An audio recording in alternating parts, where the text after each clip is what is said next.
ഒരു പാട്ട് കേട്ടാൽ അസ്വസ്ഥമാവുന്ന തരത്തിലേക്ക് വന്നിട്ടുണ്ടെങ്കിൽ അതിൽ വ്രണപ്പെടുന്നത് മതവികാരമല്ല, രാഷ്ട്രീയ വികാരമാണ്. ലോഹം ചെമ്പായി മാറി എന്ന് പറയുന്നതും സ്വർണം ചെമ്പായി മാറി എന്ന് പറയുന്നതും ഇതിൽ പോറ്റി കട്ടു എന്ന് പറയുന്നതും ഇങ്ങനെ അകവും പുറവും കക്കാൻ വേണ്ടി പോറ്റിയെ കൊണ്ടുവന്നു എന്ന് പറയുന്നതുമെല്ലാം കുറ്റപത്രത്തിലുള്ളതാണ്, SITയുടെ കണ്ടെത്തലിലുള്ളതാണ്, വിജിലൻസിന്റെ റിപ്പോർട്ടിന്മേലുള്ളതാണ്. അപ്പോൾ അതിന്റെ പേരിൽ കേസെടുക്കുക സാധ്യമല്ല. വെള്ളാപ്പള്ളി നടേശന്റെ പ്രസ്താവനയിൽ അഭിരമിക്കുകയും പാരഡി ഗാനത്തിന്റെ പേരിൽ കോടതിയിൽ പോകുന്നുവെന്ന് അഭിമാനം കൊള്ളുകയും ഊറ്റം കൊള്ളുകയും ചെയ്യുന്നത് ഇടത് രാഷ്ട്രീയമേ അല്ല. ഇടതിൽ നിന്ന് ഇടത് ഊർന്നു പോകുമ്പോൾ അവിടേക്ക് പകരമായി എത്തുന്നത് വലതിന്റെ രാഷ്ട്രീയമാണ്. അതുകൊണ്ടാണ് ഇടത് ഹിന്ദുത്വ എന്നൊരു ആരോപണം ഇപ്പോൾ നേരിടേണ്ടി വരുന്നത്. വെള്ളാപ്പള്ളി നടേശൻ ആദ്യം മലപ്പുറത്തെക്കുറിച്ചൊരു പരാമർശം നടത്തിയപ്പോൾ അന്ന് അതിനെതിരെ ശക്തമായ ഭാഷയിൽ കേരളത്തിലെ പ്രവീൺ തൊഗാഡിയ എന്ന് പറഞ്ഞ വെള്ളാപ്പള്ളി നടേശൻ ഒരു വാചകം പറഞ്ഞിരുന്നെങ്കിൽ പിന്നീട് അതിനുള്ള ധൈര്യം വെള്ളാപ്പള്ളി നടേശന് കിട്ടുമായിരുന്നില്ല. തുടർച്ചയായി മലപ്പുറത്തെ ഒറ്റിക്കൊടുത്തുകൊണ്ട് മലപ്പുറത്തെ ആക്ഷേപിച്ചുകൊണ്ട് ഈ രീതിയിൽ പ്രസ്താവന വെള്ളാപ്പള്ളി നടേശൻ നടത്തുകയും ഇന്ന് വെള്ളാപ്പള്ളി നടേശൻ നടത്തിയ സ്റ്റേറ്റ്മെന്റ് എന്താണെന്നറിയാമോ? മതവിദ്വേഷം നടത്തുന്ന പാർട്ടിയാണ് മുസ്ലിം ലീഗ്. ഇടതുപക്ഷം അംഗീകരിക്കുന്നുണ്ടോ? എന്താ ഇടതുപക്ഷത്തിന്റെ നിലപാട്? അത് ന്യൂനപക്ഷ വിഭാഗങ്ങൾക്കിടയിലെ മതേതര പാർട്ടി. അങ്ങനെയാണ് CPM മുസ്ലിം ലീഗിനെ കണക്കാക്കിയിരിക്കുന്നത്. അതിനകത്ത് ജമാഅത്തെ ഇസ്ലാമിയുമായിട്ടും SDP ബാന്ധവം ഉണ്ടാക്കുന്നു മുസ്ലിം ലീഗ് എന്നുള്ളതാണല്ലോ വിമർശനം. പക്ഷേ ഇപ്പോൾ അങ്ങനെയല്ല. ഇപ്പോൾ മാറാട് കലാപ വിഷയത്തിലടക്കം ഈ പാർട്ടിയെ പ്രതിരോധത്തിലാക്കിക്കൊണ്ട് മുസ്ലിം ലീഗിനെ ചൂണ്ടിക്കൊണ്ട് വെള്ളാപ്പള്ളി നടേശൻ പറയുമ്പോൾ വെള്ളാപ്പള്ളി ഇനഫ് ഈസ് ഇനഫ്. കേരളത്തിന്റെ മതേതര പാരമ്പര്യത്തെ, കേരളത്തിന്റെ മതസഹിഷ്ണുതയെ നിങ്ങൾ നിങ്ങളുടെ ഈ വാക്കുകൾ കൊണ്ട് മുറിവേൽപ്പിക്കരുതെന്ന് പറയാനുള്ള ഒരു ആർജവം ഈ ഇടതു നേതാക്കൾ കാട്ടണമായിരുന്നു. അത് കാട്ടിയില്ല. അവിടെ ആദ്യം പാളി. അവിടെയാണ് ഇടതു ഹിന്ദുത്വ എന്ന് പറയുന്ന ആശയം ഈ തെരഞ്ഞെടുപ്പിന്റെ സമയത്ത് ഐക്യജനാധിപത്യ മുന്നണി ശക്തമായി ഉപയോഗിച്ചു. അതിൽ മലപ്പുറത്തെ കമ്മ്യൂണിസ്റ്റ് മുക്തമാകുന്ന തരത്തിൽ 10 ലക്ഷം വോട്ടൊക്കെ കിട്ടി. പക്ഷേ 28 ലക്ഷം വോട്ടർമാരുള്ള സ്ഥലത്ത് 10 ലക്ഷം വോട്ടിലേക്ക് ചുരുങ്ങി. അത് മലപ്പുറത്ത്. അതേപോലെ ന്യൂനപക്ഷ കേന്ദ്രങ്ങളിലെല്ലാം CPM നേരിടേണ്ടി വരുന്നത് ഈ തിരിച്ചടി. അരുൺകുമാർ, അതും നമ്മുടെ റിപ്പോർട്ടർ TVയില് മരം കൊള്ളക്കാരൻ വീരപ്പന്റെ ചാനലിലെ റിപ്പോർട്ടർ TV, ആ റിപ്പോർട്ടർ TVയിലെ എഡിറ്റർ ഇൻ ചീഫായ അരുൺകുമാർ തന്നെയാണ് ഇത് പറയുന്നത് എന്ന് എനിക്ക് വിശ്വസിക്കാൻ കഴിയുന്നില്ല. ഞാനൊന്ന് പിച്ചി നോക്കി. യാഥാർത്ഥ്യം തന്നെയാണ്. ഞാൻ കേട്ടത് ശരി തന്നെയാണ്. പക്ഷെ എനിക്ക് ആ ആശ്ചര്യം എന്നെ വല്ലാതെ അത്ഭുതപ്പെടുത്തുകയാണ്. ഉൾക്കൊള്ളാൻ കഴിയുന്നില്ല. മരം മുറിക്കാരൻ മൊട്ട തന്നെയാണ്, മരം മുറിക്കാരന്റെ ചാനലിലെ മൊട്ട അരുൺ തന്നെയാണ് ഇത് പറയുന്നത്. മാനസാന്തരം. ഏത് കാരിക്കാമുറി ഷൺമുഖൻ പറയുന്ന വാക്കാണ് മാനസാന്തരം. അത്ര അറപ്പോടെയും വെറുപ്പോടെയും കാണേണ്ട വാക്കല്ല എന്ന് കാരിക്കാമുറി ഷൺമുഖൻ പറയുന്നുണ്ട് പടവീടം വക്കീലിനോട്. ആ വാക്കാണ് എനിക്ക് ഓർമ്മ വരുന്നത്, മാനസാന്തരം. തെരഞ്ഞെടുപ്പ് കഴിഞ്ഞപ്പോ, തെരഞ്ഞെടുപ്പ് വിധി കഴിഞ്ഞപ്പോ, തെരഞ്ഞെടുപ്പിന്റെ ഫലം പുറത്തു വന്നപ്പോ പലർക്കും മാനസാന്തരം വന്നു തുടങ്ങിയിട്ടുണ്ട്. ചിലരൊക്കെ അത് വ്യക്തമായി പ്രകടിപ്പിക്കുന്നുണ്ട്. അത് പ്രകടിപ്പിക്കുന്നുണ്ടെന്ന് പറയാൻ ഞാൻ കഴിഞ്ഞ ഡിസംബർ 13 തെരഞ്ഞെടുപ്പ് ഫലം പുറത്തു വന്ന ഉടനെ ഇടത് സഹയാത്രികനായിട്ടുള്ള നല്ല ഒന്നാം തരം സഖാവ്, പിണറായി വിജയന്റെ ആരാധകൻ, പിണറായി വിജയന്റെ അടിമ റജി ലൂക്കോസ് എന്ന് പറയുന്ന ഇടത് സഹയാത്രികൻ, മാധ്യമങ്ങളിൽ നിങ്ങളെല്ലാവരും കാണുന്ന റജി ലൂക്കോസ് വെള്ളാപ്പള്ളി നടേശന്റെ ഒരു ചിത്രം വെച്ചുകൊണ്ട് നന്ദി, എല്ലാത്തിനും നന്ദി എന്ന് പറഞ്ഞുകൊണ്ട് ഒരു കുറിപ്പ്, ഒരു പോസ്റ്റ് സോഷ്യൽ മീഡിയയിൽ പങ്കുവച്ചിട്ടുണ്ടായിരുന്നു. ഞാൻ അതേക്കുറിച്ച് സംസാരിച്ചതാണ്. അപ്പോ ഇത്തരത്തിൽ പലർക്കും മാനസാന്തരം വന്നു തുടങ്ങിയിട്ടുണ്ട്. പക്ഷെ പലരും അത് ഏറ്റു പറയാൻ തയ്യാറല്ല. പക്ഷേ റിപ്പോർട്ടർ TVയുടെ എഡിറ്റർ ഇൻ ചീഫ് മൊട്ട അരുൺ മാനസാന്തരം ഉൾക്കൊള്ളുന്നു. അതിന് കാരണമുണ്ട്. കാരണം ഇത്രയും ദിവസം ഈ തെരഞ്ഞെടുപ്പ് ഫലത്തിന്റെ തലേന്ന് അല്ലെങ്കിൽ ആ വോട്ടെണ്ണൽ തുടങ്ങിയതിന്റെ ആദ്യ നിമിഷങ്ങൾ പോലും, വോട്ടെണ്ണൽ തുടങ്ങിയത് 9 മണിക്ക്, വോട്ടെണ്ണൽ തുടങ്ങി 9 മണിയും പിന്നിട്ട് 9:30 കടക്കുമ്പോഴും ആദ്യ ഫലസൂചനകൾ ചിലരെയൊക്കെ മോഹിപ്പിച്ചെങ്കിലും അതിനനുസരിച്ച് തുള്ളാൻ മൊട്ടയും സ്മൃതി പരുത്തിക്കാടും സുജയ പാർവതിയും വീരപ്പനടക്കം എന്തിന് നിങ്ങളൊന്ന് ആലോചിച്ചേ. ഒരു ക്രിമിനൽ കേസിലെ പ്രതി, 40-ലധികം കുറ്റപത്രങ്ങൾ തലക്ക് മുകളിലുള്ള ആൻഡോ അഗസ്റ്റിൻ എന്ന് പറയുന്ന ക്രിമിനൽ, ആ ക്രിമിനൽ കഴിഞ്ഞ ഡിസംബർ 13 തദ്ദേശ തെരഞ്ഞെടുപ്പിന്റെ ഫലം പുറത്തേക്ക് വരുമ്പോ അത് ജനങ്ങളോട് പറയാൻ വേണ്ടി ന്യൂസ് റൂമിൽ കോട്ടുമിട്ട് വന്നുകൊണ്ട് മാധ്യമ പ്രവർത്തകനായി മാറിയിരിക്കുന്നു. അവരൊക്കെ ആദ്യഘട്ടത്തിൽ വലിയ ആഹ്ലാദത്തിലായിരുന്നു, അല്ലെങ്കിൽ വലിയ പ്രതീക്ഷയിലായിരുന്നു. തെരഞ്ഞെടുപ്പിന്റെ ഫലം പുറത്തു വരുന്ന ആദ്യ നിമിഷങ്ങളിൽ 9 മണി, 9:30 മണി, 10 മണി വരെ എന്ന് വേണമെങ്കിൽ പറയാം. ആ ഘട്ടങ്ങളിലൊക്കെ ഇവർ വലിയ പ്രതീക്ഷയിലായിരുന്നു. ഞാൻ പറഞ്ഞു വരുന്നത് ആ ഒരു സെക്കൻഡ് വരെ എന്ന് പറഞ്ഞാൽ തെരഞ്ഞെടുപ്പിന്റെ ആദ്യ ഫലസൂചനകൾ വരുന്ന സെക്കൻഡുകൾ വരെ പിണറായി വിജയന് വേണ്ടി കുഴലൂത്തുകൾ നടത്തിയ മാപ്രകൾ, ആ മാപ്രകളിൽ ഏറ്റവും മുന്നിൽ നിന്ന് PR വർക്ക് നയിച്ച മൊട്ട അരുൺകുമാർ, ആ അരുൺകുമാർ തെരഞ്ഞെടുപ്പ് ഫലം പൂർത്തിയായതിനു ശേഷം പറഞ്ഞ വാക്കുകളാണ് നിങ്ങൾ കേൾക്കുന്നത്. തെരഞ്ഞെടുപ്പ് ഫലം പൂർത്തിയായതിനു ശേഷം പറഞ്ഞ വാക്കുകൾ. അത് കഴിഞ്ഞിട്ട് തെരഞ്ഞെടുപ്പ് കാലത്ത് ഇറങ്ങിയ ഒരു പാരടി ഗാനം, ആ പാരടി ഗാനത്തിനെതിരെ, പാട്ട് എഴുതിയവർക്കെതിരെ, പാട്ട് പാടിയവനിക്കെതിരെ, പാട്ട് എഴുതിയ, പാട്ട് റെക്കോർഡ് ചെയ്ത സ്റ്റുഡിയോ ഉടമസ്ഥനെതിരെ ഒക്കെ കേസെടുത്തു. അവസാനം ആ കേസും പൊളിഞ്ഞുപോയി. അല്ലേ? ഇവര് ആലോചിക്കേണ്ട ഒരു കാര്യമുണ്ടായിരുന്നു.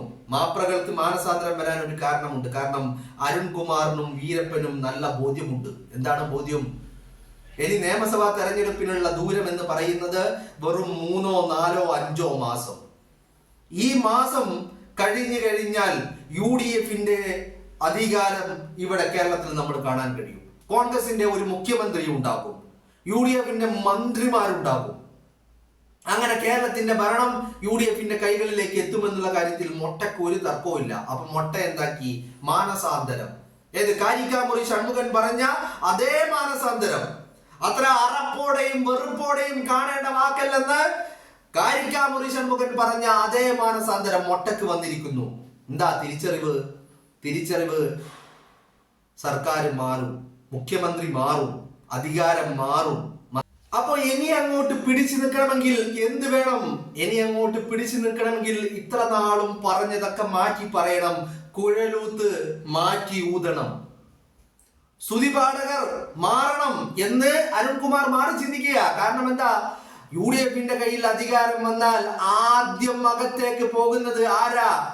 ആദ്യം അകത്തേക്ക് പോകുന്നത് വീരപ്പനാ, മരം കൊള്ളക്കാരനാ. കാരണം അവന്റെ തലയിൽ നിൽക്കുന്നത് 40-ലധികം കുറ്റപത്രങ്ങളാ. ഈ കുറ്റപത്രങ്ങൾ സമർപ്പിച്ചു എന്നല്ലാതെ ഇന്നേ വരെ അതിൽ ഒരു നീക്കുപോക്ക് ഉണ്ടായിട്ടില്ല. അപ്പോ UDF അധികാരത്തിലെത്തിയാൽ ആദ്യ നടപടി ഈ പറയുന്ന വീരപ്പനെതിരെ ആയിരിക്കുമെന്നുള്ള കാര്യത്തിൽ അരുൺകുമാറിന് ഒരു തർക്കവുമില്ല.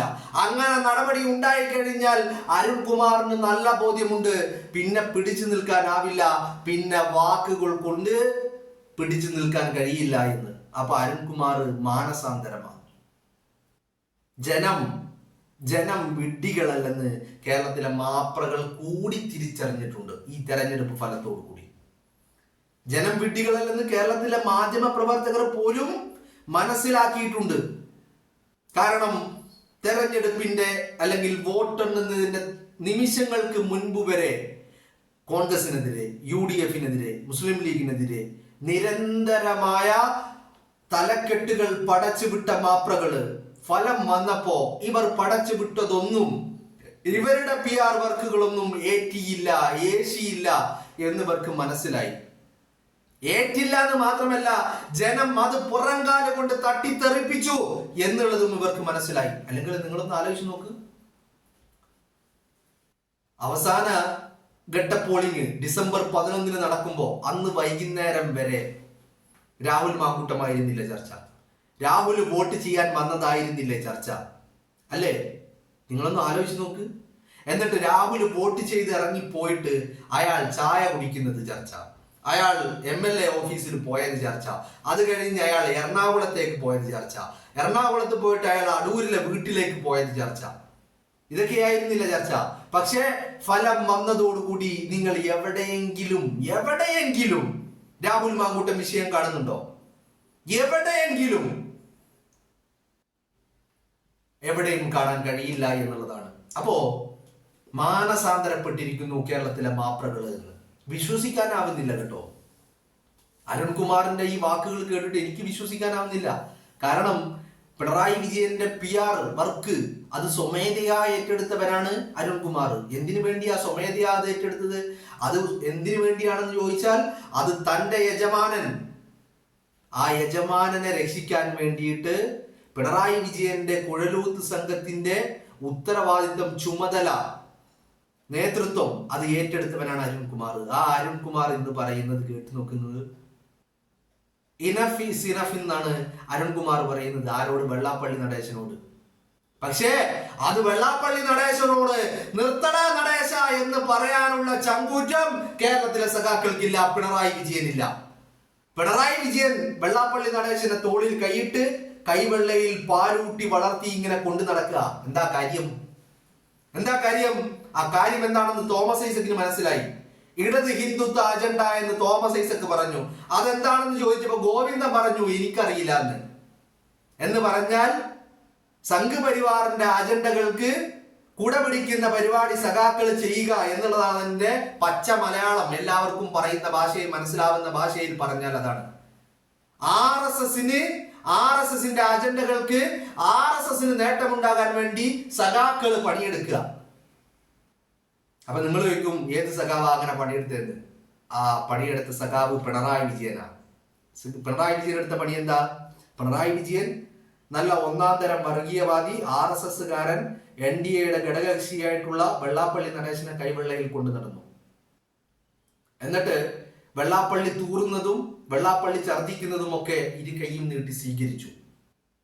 അപ്പോ സഖാക്കൾ ഇത് കണ്ടപ്പോ എന്ന് മനസ്സിലാക്കി, നമ്മുടെ രാജാവ് തന്നെ രണ്ട് കൈയും നീട്ടിയാണ് വെള്ളാപ്പള്ളിയുടെ തീട്ടവും മൂത്രവും കോരുന്നത്, അപ്പൊ നമുക്കും കോരാമെന്ന്.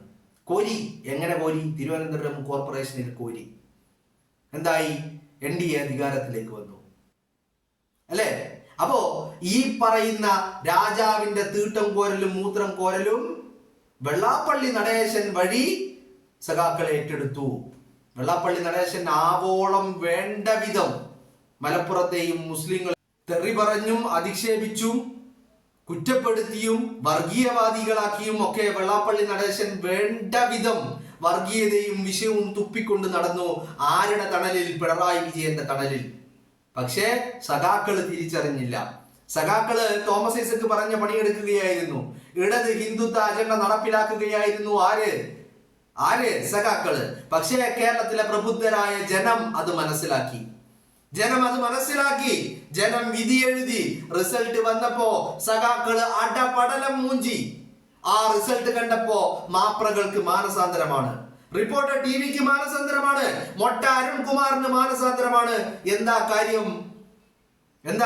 ആ തെരഞ്ഞെടുപ്പിന്റെ തലേ ദിവസം, അല്ലെങ്കിൽ തെരഞ്ഞെടുപ്പിന്റെ അന്ന് രാത്രി വരെ, വോട്ട് എണ്ണുന്നതിന്റെ തലേ ദിവസം വരെ രാഹുൽ മാങ്കൂട്ടത്തിലെ കൊത്തിക്കേറി നടന്നവര് ഇപ്പോ ആ തെരഞ്ഞെടുപ്പ് ഫലം പുറത്തു വന്നതിൽ പിന്നെ വാ തുറക്കുന്നില്ല, മിണ്ടുന്നില്ല. എന്താ കാര്യം? മാനസാന്തരമാണ്. ഏത് മാനസാന്തരം? കാരിക്കാമുറി ഷൺമുഖൻ പറഞ്ഞ മാനസാന്തരം. പടവീടം വക്കീലിനോട് കാരിക്കാമുറി ഷൺമുഖൻ പറഞ്ഞില്ലേ മാനസാന്തരം? അത്ര അറപ്പോടെയും വെറുപ്പോടെയും കേൾക്കേണ്ട, കാണേണ്ട കാര്യമല്ല, വാക്കല്ല മാനസാന്തരം എന്ന് കാരിക്കാമുറി ഷൺമുഖൻ പഠിപ്പിച്ചു കൊടുത്തു. ആ പാഠത്തിൽ നിന്ന് പാഠം ഉൾക്കൊണ്ടുകൊണ്ട് മൊട്ട അരുൺകുമാറിന് മാനസാന്തരപ്പെട്ടിരിക്കുന്നു. ഇപ്പോ മാറ്റി പറയുക. എന്താ കാര്യം? തന്റെ വീരപ്പനെ എങ്ങനെയെങ്കിലും രക്ഷിച്ചെടുക്കണം. UDF തന്നെ അധികാരത്തിൽ വരുമെന്നുള്ള കാര്യത്തില് ഈ മൊട്ടക്കടക്കം ഒരു സംശയവും ഇല്ല. അവിടെ ഈ വീരപ്പനെ രക്ഷിച്ചെടുക്കണമെങ്കിൽ കുഴലൊന്ന് മാറ്റി പിടിക്കണം. ഇത്രയും ദിവസം ഇടത്തോട്ടായിരുന്നു, ഇനി അത് വലത്തോട്ട് പിടിച്ചാലേ രക്ഷയുണ്ടാകൂ എന്നുള്ള തെറ്റിദ്ധാരണയുടെ പുറത്താണ് ഇപ്പോ ഈ കുഴലോത്തിനെ വലത്തോട്ട് മാറ്റി പിടിക്കുന്നത്.